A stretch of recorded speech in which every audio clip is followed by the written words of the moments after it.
देखना मत भूलिए रंगोली, हर रविवार सुबह 8 बजे ओनली ऑन डीडी।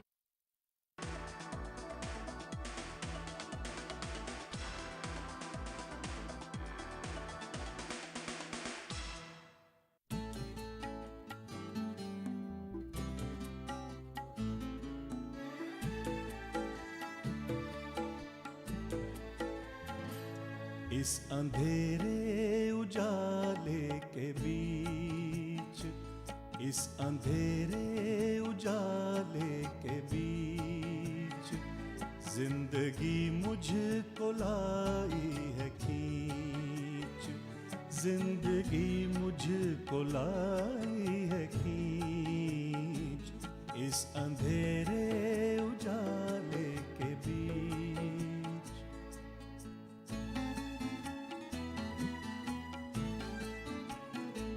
कह रही है ये रंगीनियाँ, दूर होंगी ये महरूमियाँ, कह रही है ये रंगीनियाँ, दूर होंगी ये महरूमियाँ, कैसे कैसे है मंजर यहाँ, कैसे लूं अपनी आंखें में नीच, इस अंधेरे उजाले के बीच, जिंदगी मुझको लाई है खींच, जिंदगी मुझको लाई है खींच, इस अंधेरे उजाले के बीच।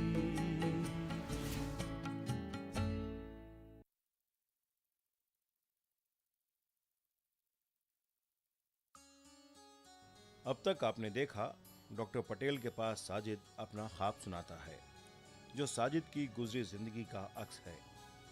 शमसुद्दीन का फोन आता है कि वो फूफी से मिलने आना चाहते हैं। अब आगे।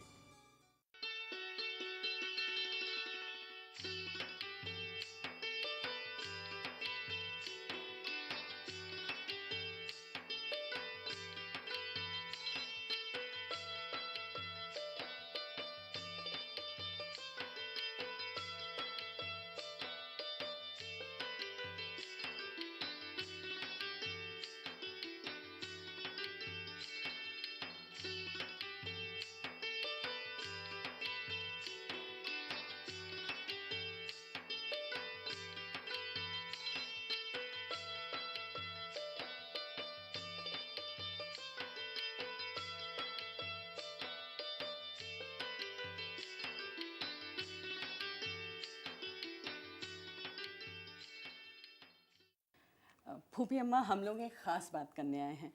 यूँ तो ये दुनिया की सब रस्मों के ख़िलाफ़ है, लेकिन सब रस्मों को बलाए ताक पे रख के मैं आपसे साजिद मियाँ का हाथ मांगने आई हूँ। मेरी ननद खूबसूरत है, पढ़ी लिखी है और हमारे कोई औलाद नहीं है, इसलिए वो हमारी बेटी भी है, बहन भी है, और फिर साजिद मियाँ उससे दिल्ली में मिल भी चुके हैं। देखिए, शादी ब्याह का मामला बेहद संजीदा है। हमारे और आजकल के ज़माने में फ़र्क है। आज लड़के और लड़की की पसंद को ज़्यादा अहमियत दी जाती है। जी हाँ फूफी अम्मा, ये बात मेरे जहन में है। इन दोनों के मिजाज का अंदाज़ा लगाकर ही मैंने आपसे ये बात शुरू की है। मैं खुद चाहती हूँ कि वो शादी कर ले। अरे मैं कब तक बैठी रहूँगी? पर वो तो शादी के लिए आमादा ही नहीं होता। बेहतर यही होगा कि आप या मिर्जा साहब उसी से बात कर लें। अरे उसकी खुशी में ही तो मेरी खुशी है। इशारों इशारों में तो सब कुछ कह चुका हूँ, लेकिन बात अभी खुलकर नहीं हुई है। कोई बात नहीं, आप कर लीजिए। शगुफ्ता मेरी इकलौती बहन है, बहुत नाजों से पाला है उसे। हमें अल्लाह ने सब कुछ दिया है, मेरा जो कुछ भी है उसी का है, और हमारी पुश्तनी जायदाद में भी वो बराबर की हकदार है। तो आप बहुत मालदार होंगे। जी हाँ, मेरा इंपोर्ट एक्सपोर्ट का बिजनेस है। दिल्ली और बम्बई दोनों जगह दफ्तर हैं। दिल्ली में कई मकान हैं, फार्म हाउस भी हैं, और आपकी दुआ से बैंक बैलेंस भी काफ़ी अच्छा है। खुदा और बरकत दे। हम तो भाई गरीब आदमी हैं, 2 कमरे के किराए के मकान में रहते हैं। यहाँ खुश रह पाएगी आपकी बहन? ये सब तो बाद की बातें हैं। अरे आदमी तो कहीं भी रह सकता है और हर इंसान बेहतर से बेहतर जिंदगी का ख्वाब देख सकता है। चलिए तो फिर ठीक है, मैं साजिद से बात करके देखती हूँ। उसका कोई इरादा हो तो देखते हैं। मैं भी उससे यही कहती हूँ, साजिद आ गए। मगर वो और उनके भाई कहते हैं कौन सा उसे नौकरी करना है। तालीम का एक मसरफ नौकरी ज़रूर है, मगर तालीम इंसानी जहनियत और उसकी काबिलियत के लिए भी उतनी ही ज़रूरी है। जिन्हें मौका मिले उन्हें ऊंची तालीम हासिल करनी चाहिए। मगर हम किससे कहें कि हमारे हालात के रहते हमें कॉलेज छोड़ने और नौकरी करने पे मजबूर होना पड़ा। तो अब क्या दिक्कत है? छोड़िए नौकरी वोकरी, पढ़ाई के लिए इंग्लैंड या अमेरिका चले जाइए। स्कॉलरशिप दिलाना कहीं ना कहीं से तो मेरा जिम्मा है। मिर्ज़ा साहब, बूढ़ा तोता नहीं पड़ता। अच्छा, आप इजाज़त दीजिए, कुछ दिन बम्बई में हैं, फिर मुलाकात होगी। जी। अच्छा, हम लोग निकलते हैं। बहुत अच्छा लगा आपसे मिलके। बहुत अच्छा लगा। फिर आएंगे, फिर आएंगे। जरूर, जब तक आप यहाँ हैं आप इसको घर समझिए। बहुत शुक्रिया। आदाब।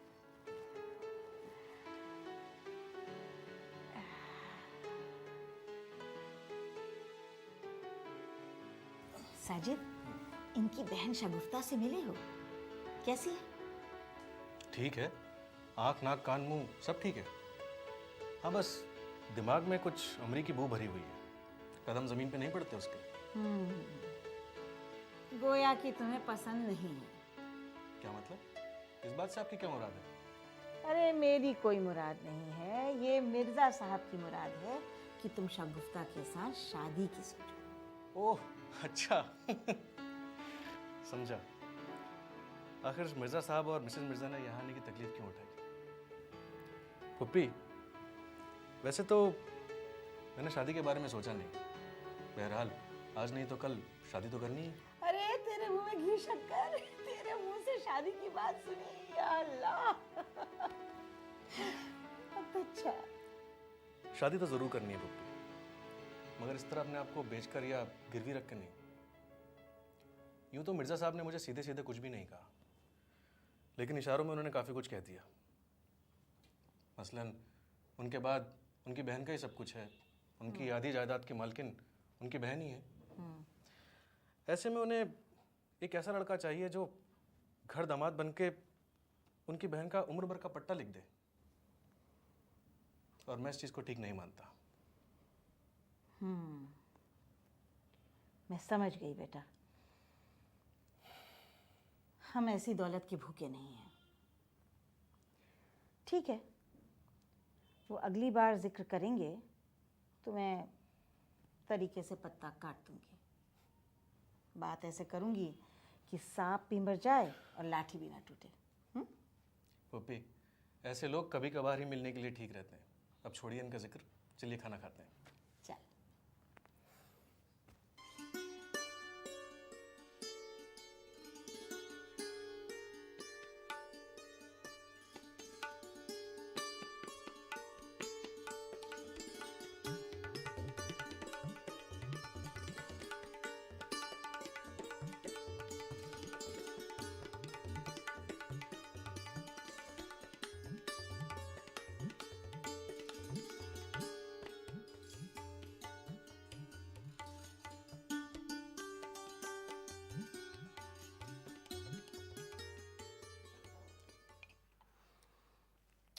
साजिद साहब, अब आपको शादी कर लेनी चाहिए।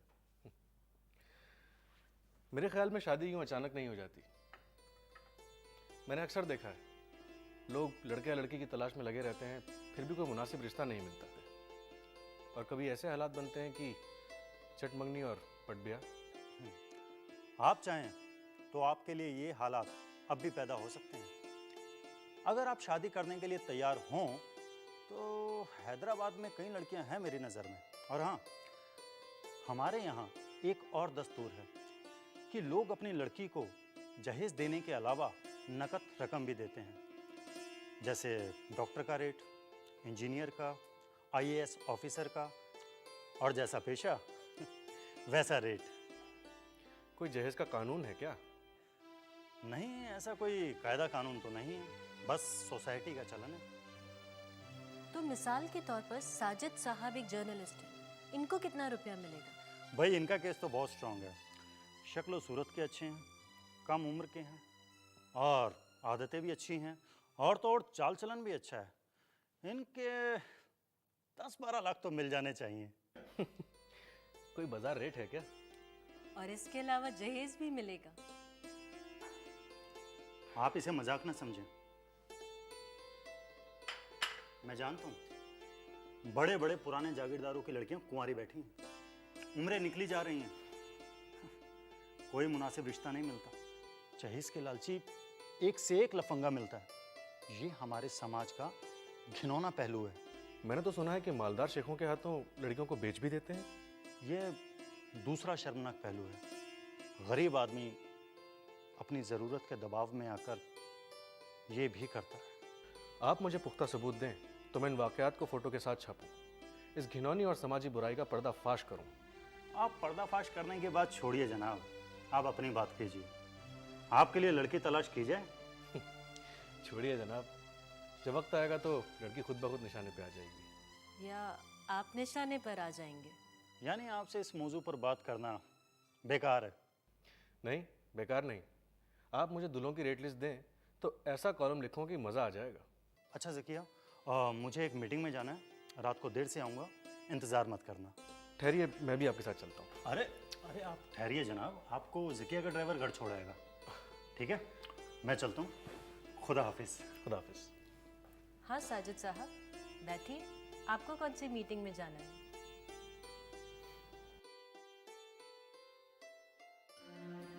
साजिद, तुम इतने टेंस क्यों हो? कुछ नहीं मिसेस मयूद्दीन, मेरा मतलब ज़किया।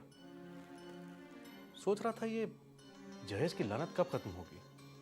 ओहो, पहले कुछ रुपए वसूल कर लो और एक भद्दी सी लड़की को ब्याह कर ले आओ, फिर सोचना और लिखना जहेज के बारे में। तुम इसे मजाक समझ रही हो? तकलीफ होती है मुझे ये सब सुनकर।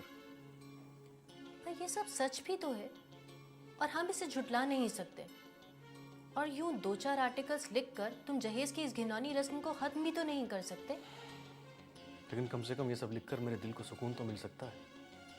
तो फिर क्या पता दिल में उतर जाए किसी की मेरी ये बात। अच्छा, जब किसी और की बात तुम्हारे दिल में नहीं उतरती तो तुम्हारी बात किसी और के दिल में कैसे उतर सकती है? क्या मतलब? मतलब तो तुम समझकर भी अनजान बने हुए हो और मुझे यूं ही मुसलसल नजरअंदाज कर रहे हो। तुम चाहो तो यहाँ नजदीक भी आ सकते हो। मोहिउद्दीन साहब आ जाएंगे?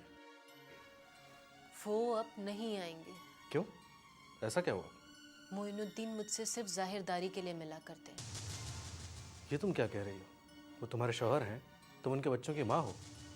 शादी से पहले तुम्हारी गज़लों पे गज़लें लिखते आए हैं वो। मैं इन सब से कहाँ इनकार कर रही हूँ। मैंने अपने पहले प्यार को ठुकराकर खुद को मोइनुद्दीन के जज्बाती तूफान के हवाले कर दिया। मुझे पाकर उनकी ना को तसल्ली हो गई और उन्होंने अपनी सारी मोहब्बत मुझ पर उड़ेल दी। मेरे 2 बच्चे भी हैं। ये तो एक कामयाब जिंदगी की खूबसूरत कहानी है। हाँ, लेकिन इस खूबसूरत कहानी ने बहुत ही जल्द एक खतरनाक मोड़ ले लिया। शादी के कुछ दिन बाद ही इनके रंग ढंग बदलने लगे। देर रात से आना, शराब के नशे में लड़खड़ाते हुए चीखना चिल्लाना और टोको तो ऑल फॉल बकना। फिर मैं सब कुछ सहती रही, इनकी हवस का निशाना बनती रही। 2-4 बार पीछा करने पे मालूम हुआ इनकी एक दाश्ता भी है जिसे एक फ्लैट में रखा हुआ है। ये कहानी तो पूरी फिल्मी लगती है। साजिद, फिल्मी कहानियां भी तो जिंदगी की सच्चाइयों से पैदा होती हैं। फिर एक दिन मैंने इन दोनों को रंगे हाथों पकड़ लिया। बजाय शर्मिंदा होने के मुझी से कहने लगे कि ये मर्द की शान है, मेरे साथ रहना होगा तो इसी तरह रहना होगा। मैं एक मजलूम औरत, मर्द की अजली गुलाम, फिर इक्तिसादी तौर पर इन्हीं पर मुनहसर। शुरुआत में कोई नौकरी करती तो कर भी लेती, अब इनकी इज्जत का ख्याल रखना था। मैं ही झुकती चली गई और हालातों से समझौता कर लिया। खून के घूंट पीकर रह गई और अब खुश अखलाकी का लबादा उड़े हंसती रहती हूँ। और आपके बच्चे? पंचगनी में पढ़ते हैं, वही हॉस्टल में रहते हैं। ये जो मैं कहती रहती हूँ कि वो टूर पर गए हैं, कभी कलकत्ता, कभी दिल्ली, कभी बैंगलोर, सब उनकी इज्जत की लीपापोती के लिए। वो अक्सर रातों को अपनी दाश्ता के यहाँ होते हैं और लौटते हैं तो पिछले पहर। ये बात बहुत कम लोग जानते हैं कि मेरे अब उनसे ताल्लुकात खत्म हो चुके हैं और मैं खुद को उन पर लादे हुए हूँ, मजबूरन उनके टुकड़ों पर पड़ी हूँ। साजिद, तुम मुझे अपनी बाहों में ले लो।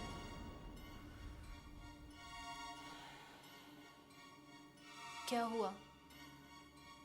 तुम इतने खामोश क्यों? आज तुम में भी वो गर्मजोशी नहीं, पास होकर भी कितने दूर। नहीं ज़किया, इनफैक्ट आज मैं तुम्हारे सबसे ज़्यादा करीब हूँ। आज मैं तुम्हारे दिल की धड़कनें सुन सकता हूँ। आज मेरे दिल में तुम्हारे लिए और कदर बढ़ गई है। लेकिन मैं करूँ तो क्या करूँ? मेरा वो हाल है कि ना आप लायक ना मेहमान लायक। सच्चाई तो ये है कि मैं जिस तबके से ताल्लुक़ रखता हूँ उसकी पूरी ज़िंदगी जद्दोजहद करते हुए निकल जाती है। तो साजिद, मैं तो बिल्कुल बुफलिस हूँ, लुटी पिटी, किसी का धन दौलत सोना चांदी लुटता है। मेरा तो दिल का सुकून, रूह का करार, इज्जत नफ्स, खुद एतमादी, खुददारी सब कुछ लुट चुका है। मैं रेशमी ख्वाबों में सजी सिर्फ एक जिंदा लाश हूँ। ज़किया, मैं तुम्हें इस तरह घुट-घुट के नहीं जीने दे सकता। अगर तुम ये ऐशोआराम छोड़ने के लिए तैयार हो और मोहिउद्दीन से तलाक ले सकती हो तो मैं तुमसे शादी करूंगा। क्या कहा तुमने? मैंने कहा मैं तुमसे शादी करने के लिए तैयार हूँ, मगर ये अगर मगर मुझ पर छोड़ दो। ये ऐशोआराम की जिंदगी तुम्हारी मोहब्बत के सामने बेहकीकत है। मैं तुम्हारे साथ झोपड़े में भी रह सकती हूँ। मुझे इज्जत चाहिए, मोहब्बत चाहिए, हिकारत से बख्शी हुई सोने चांदी की भीख नहीं। मोहिउद्दीन को कोई हक नहीं मुझे इस तरीके से बांध कर रखे, और तुम मेरे साथ हो तो मैं इस बंधन को एक झटके में तोड़ दूंगी।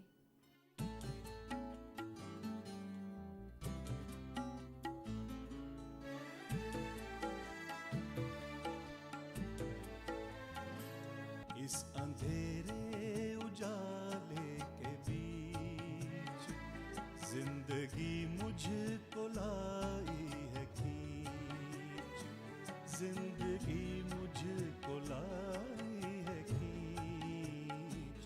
इस अंधेरे उजाले के बीच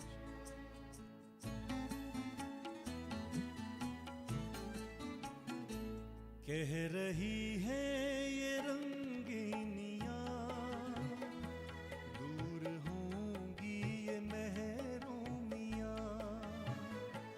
कह रही है ये रंगीनियां, दूर होंगी ये महरूमियां। कैसे कैसे है मंजर यहाँ, कैसे लूं अपनी आंखें में नीच। इस अंधेरे उजाले के बीच जिंदगी मुझको लाई है खींच, जिंदगी मुझको लाई है खींच। इस अंधेरे उजाले के बीच उलझ उलझनों ने मुझे ऐसा घेरा, हर तरफ छा गया है अंधेरा। आएगा जब खुशी का सवेरा, लूंगा बाहों में उस पल को भींच, इस अंधेरे उजाले के बीच। जिंदगी मुझको लाई है खींच, जिंदगी मुझको लाई है खींच, इस अंधेरे उजाले के बीच।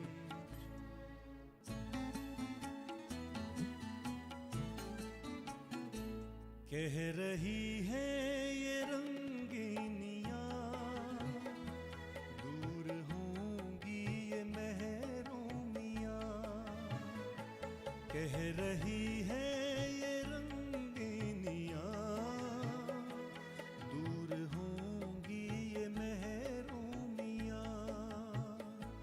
कैसे कैसे है मंजर यहाँ, कैसे लूं अपनी आंखें में नीच, इस अंधेरे उजाले के बीच।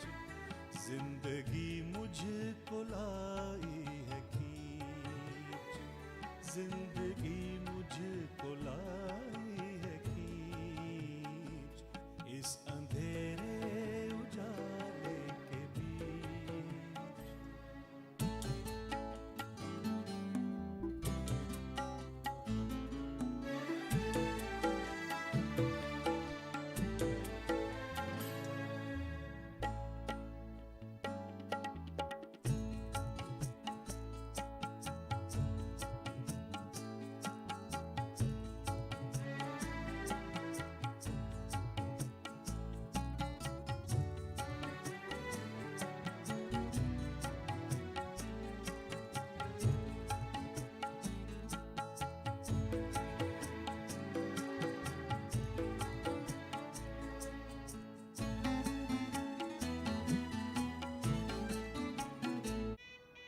हनीमून के लिए कहाँ जाना है?